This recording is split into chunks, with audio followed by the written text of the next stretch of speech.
Meu nome é Luciano dos Reis Silva, na capoeira Lupião. Eu tenho 55 anos e eu comecei capoeira aos 7 anos, no bairro da Cidade Nova, num processo de oitiva, quando capoeiras do local, do bairro, passavam e faziam movimentações próximas da minha casa.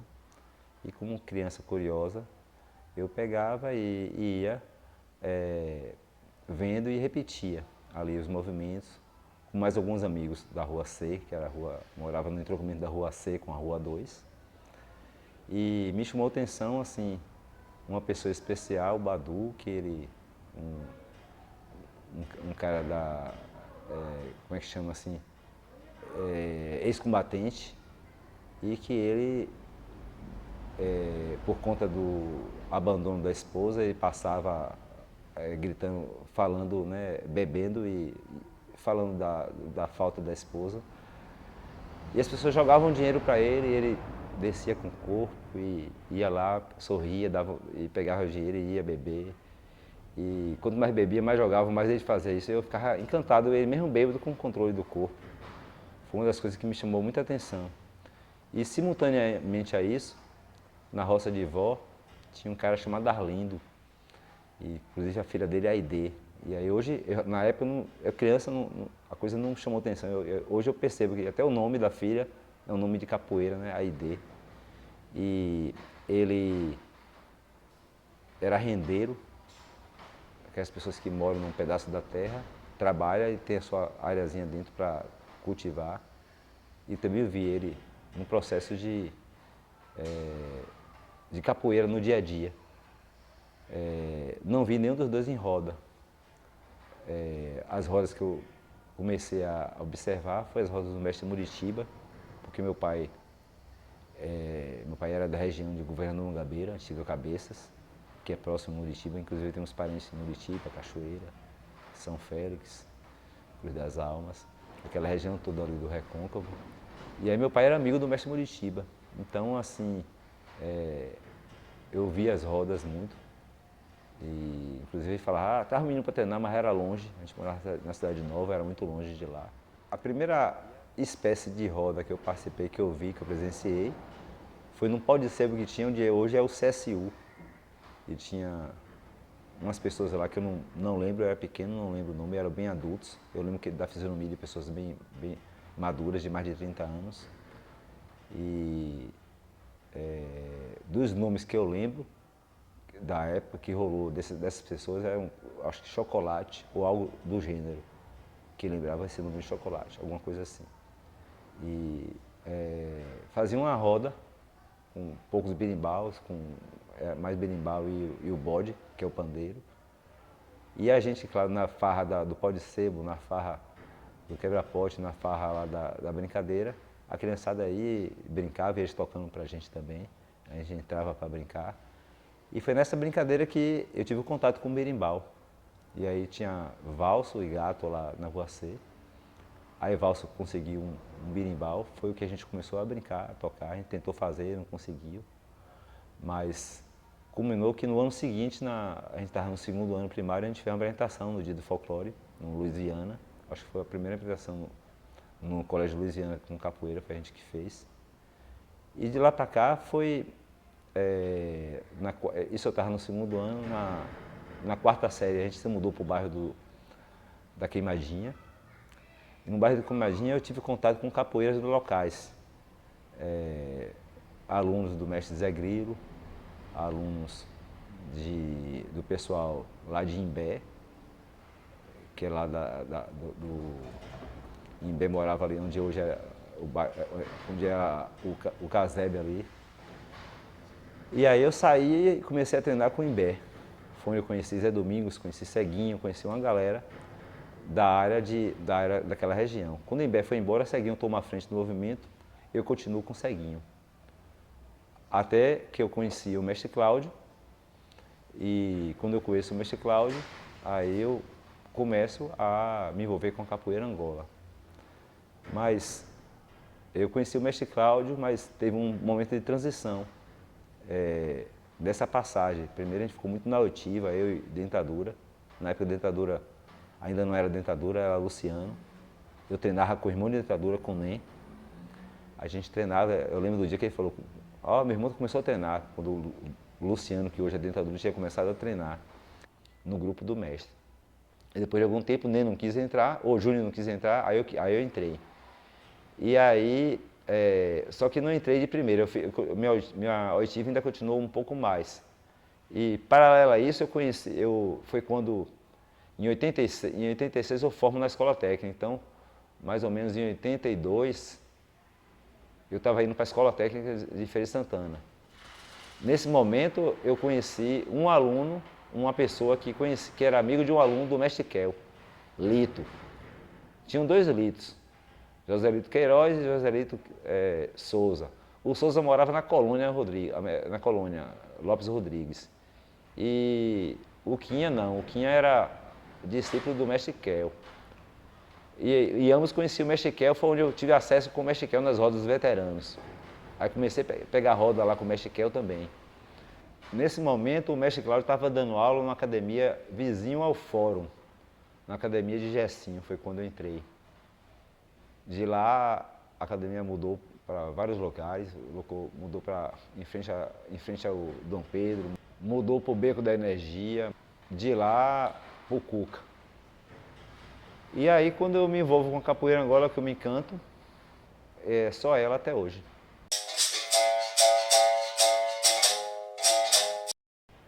Após esses anos, né, depois de iniciado lá na década de 80, final da década de 80, eu hoje caminho com a Escola de Capoeira Angola Sementes do Sertão, cuja sede é aqui, no bairro da Conceição 2, Rua Vicente Reis, número 29, próximo ao Clube da Caixa Econômica, e um trabalho na UFES, na Universidade Estadual de Feira de Santana,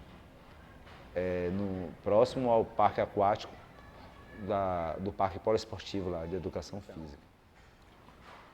A Escola de Capoeira Sementes do Sertão, ela surge de uma necessidade minha. Sabe aquela história que o filho amadurece e quer testar suas ideias, quer botar sua energia para fora e assumir a responsabilidade disso? Foi bem isso. Então eu saio do grupo do mestre e busco colocar um pouco mais do meu eu na manifestação da capoeira. E aí, para assumir a doidelice dessas escolhas, disso aí, eu prefiro ir caminhar só e assumir essa postura de montar um grupo e montar essa estrutura, que hoje é a estrutura do Grupo Sementes do Sertão. Trabalhamos hoje com capoeira Angola, com samba de roda e com agroecologia. E a gente pensa de estar trabalhando também com filmes agora, filmes temáticos, com diversas outras formas de interagir para estar fazendo o tão desejado trabalho social em foco no bairro, né? E tentando com a cultura, tentando com a movimentação cultural, principalmente dessas três frentes, a gente está fazendo valer. E aí a gente pode desdobrar em diversas coisas, tipo coisas correlacionadas. Vou estar trazendo profissionais da área de desenho, da área de pintura. Sempre a gente vai começar tendo como carro-chefe essas três frontes, mas não vai impedir alguém que tome um curso desse, por exemplo, que se torne a ser um pintor, um desenhista, um caricaturista, enfim. Pensar no sentido de, através dessas perspectivas que a gente está aqui tentando desenvolver aqui no espaço, que abram possibilidades para pessoas. Hoje em Feira de Santana, nós temos assim o mestre mais velho, o mestre Kel. Ele mora inclusive aqui no bairro da Conceição. Eu tive contato, como eu falei, com o mestre Kel na década de 80 e continuo tendo contato com ele aqui no bairro. Então é uma pessoa que é um guardador da memória da capoeira aqui de Feira de Santana. Ele conhece muita coisa, mas assim, temos outros mestres, temos o mestre Bigode, temos o mestre Ceguinho. O mestre Bigode, eu conheci o mestre Bigode quando eu trabalhava na Usina Aliança, em Amélia Rodrigues. Eu passei uns dias numa comunidade chamada Mata da Aliança, e aí eu vi a cena dele chegando e as pessoas comentando, ó, chegou o capoeira, chegou o capoeira. E ele passando assim, sério, que ele era sério, recatado, ele passando e a turma assim comentando. E eu falei, ó, é capoeira? Ele é Bigode. E aí eu fiquei sacando ele e depois de alguns meses depois eu o encontro em rodas, aquele que estava lá. E assim, uma pessoa que, nos locais que ele circulava, que as pessoas o conheciam e meio que o respeitavam ou o temia, né? Pela capoeira que ele fazia. Num dado momento aqui em Feira de Santana, o mestre Bigode foi um dos que defendeu as rodas aqui de feira, entende? Um dos que defendeu a roda aqui de feira, assim como o mestre Kel. Teve alguns mestres que não apareciam muito em roda, tipo o mestre Nonato, quando em vida, ele não aparecia muito em roda de rua. Eu não lembro de ter visto. Eu tive muito pouco contato com o mestre Nonato, mas tive muito contato com vários alunos dele. Mas já com o mestre Kel e o mestre Bigode, eu os via em roda. E assim, aquelas rodas da micareta, aqui de Feira de Santana, eu via essas figuras e outras que eu não lembro o nome, e que faziam todo esse processo. Mas assim, temos muitos capoeiras que passaram e que se perderam no tempo, a gente não sabe por onde anda. Tem muita gente, muito primo do mestre Murixiba, aqui no bairro mesmo, que treinou com ele, que movimentava aquela roda. O mestre Murixiba, ele tinha uma capoeira, ele era guarda municipal. Então, a prefeitura chamou ele, eu lembro de pai comentar essas coisas. Ele fazia uma coisa mais folclórica. Ele tinha Bumba Meu Boi, ele tinha uma série de festejos, um samba chulado, ele tinha a capoeira, mas não era uma coisa assim, ele não dava, a meu ver, hoje na minha leitura, ele não dava uma ênfase maior, grande à capoeira, ele dava uma ênfase àquele bojo de elementos culturais que ele fazia. Era como, Salvador não tinha aquele cara que recebia os estrangeiros, ele era o cara que recebia as pessoas que chegavam em feira e que recebia culturalmente, mostrando essas coisas daqui de feira. E era uma figura importante nas lavagens, né? Nas lavagens de feira. A gente tem aqui diversas pessoas em feira, diversos mestres, descendentes desses mestres mais antigos que por aqui passaram. Mas teve capoeiristas velhos, como Marcha Lenta, teve nomes famosos assim que já foram e que hoje eu entendo que ninguém na capoeira é filho de um só pai. Você tem um pai, mas você tem vários tios. Porque onde você vai, você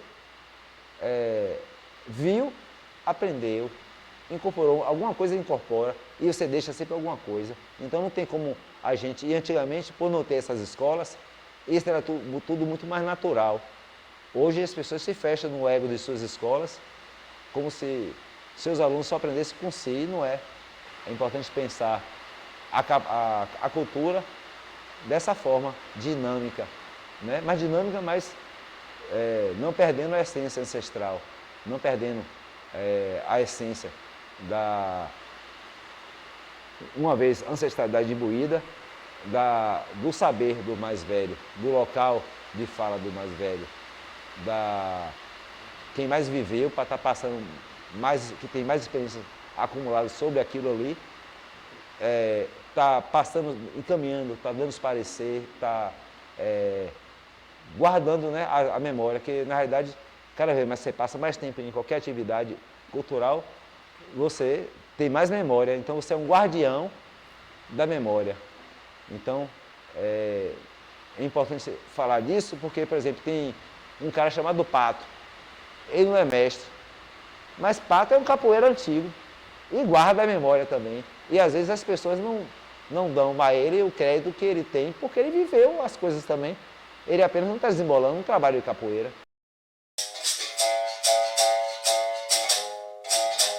Feira de Santana passou por vários processos da capoeira. Aqui, hoje é fácil chegar em Salvador, hoje é fácil ter acesso por internet a diversas coisas. Antigamente era assim, se você não fosse na roda, para saber era a boca pequena, perguntando a um, perguntando a outro.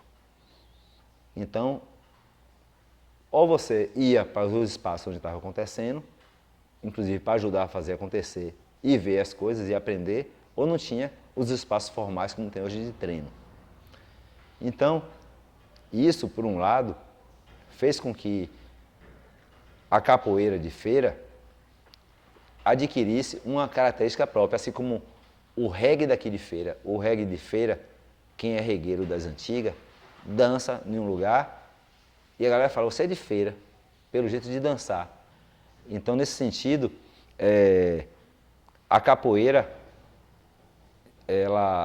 o mestre, Cláudio, ele tem um papel importantíssimo, porque ele vem mantendo,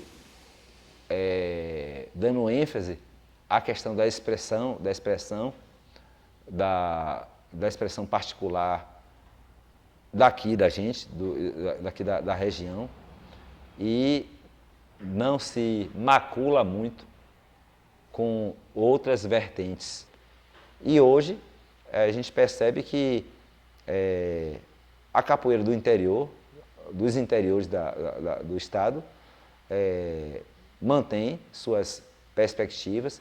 E eu posso falar assim, eu acho muito lindo a capoeira de Santo Amaro, que a capoeira de Santo Amaro tem uma característica própria, entendeu? Não se deixou contaminar, eles mantêm a identidade deles, que dá para identificar o capoeirista de Santo Amaro, que é diferente dos outros capoeiras de outros lugares.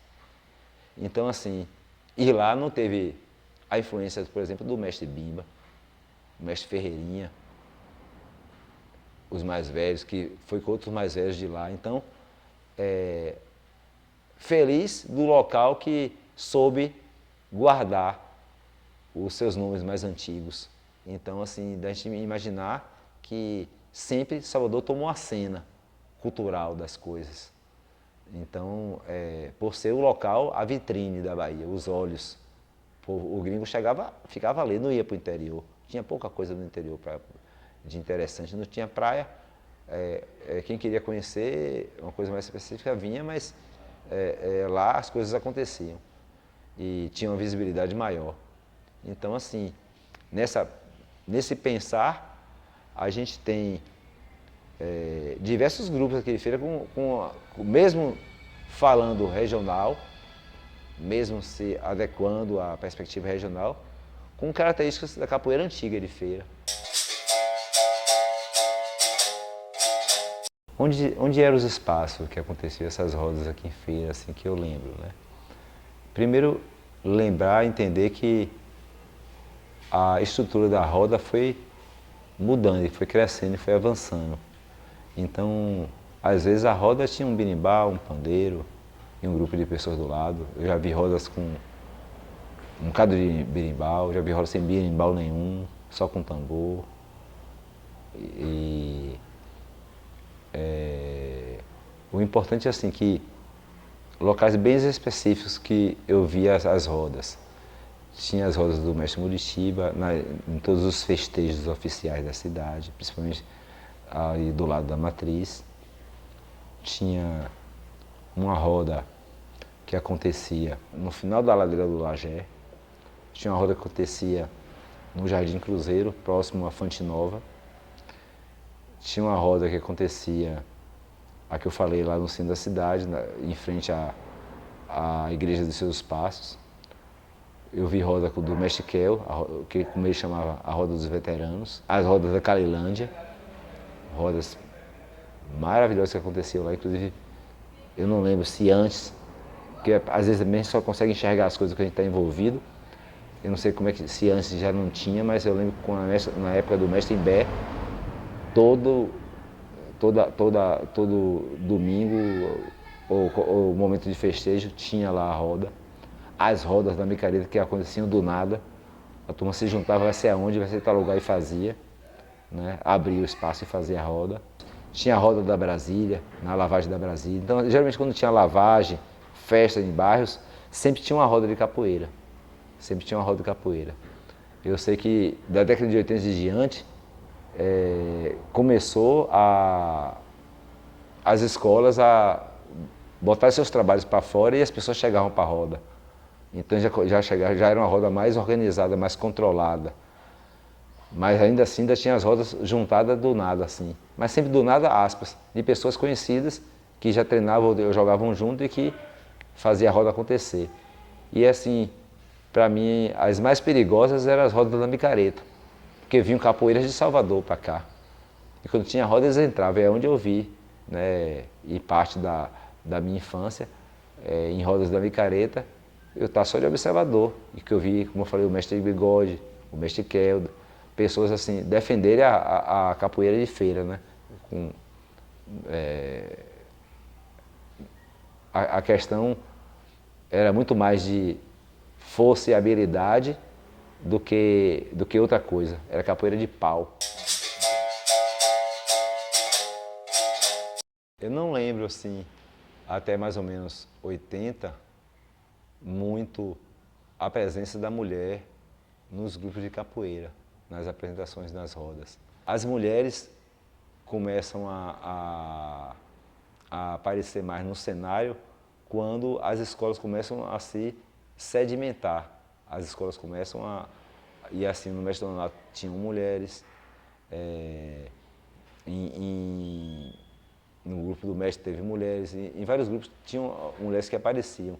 E acontecia uma coisa que era muito característico. Muitas mulheres deixaram a capoeira porque casaram com pessoas que não eram capoeiras, tiveram filhos, os maridos aí se saíam do barril e deixavam a mulher. E ela não tinha como mais dar conta de cuidar de filho, de cuidar de casa e de capoeira. E as que conseguiram passar mais tempo é porque eram casadas com capoeiras também. E aí não vou entrar na particularidade das relações, mas assim, sempre foi um cenário meio complicado para a mulher, naquele momento ali. E depois começa a haver uma maior abertura para que isso, né, acontecesse. A proposta sempre é essa, é de empoderar, é de se fortalecer, é de aquilombar bandeiras de luta. E a gente está entendendo que juntos sempre seremos mais fortes. Sempre seremos mais fortes.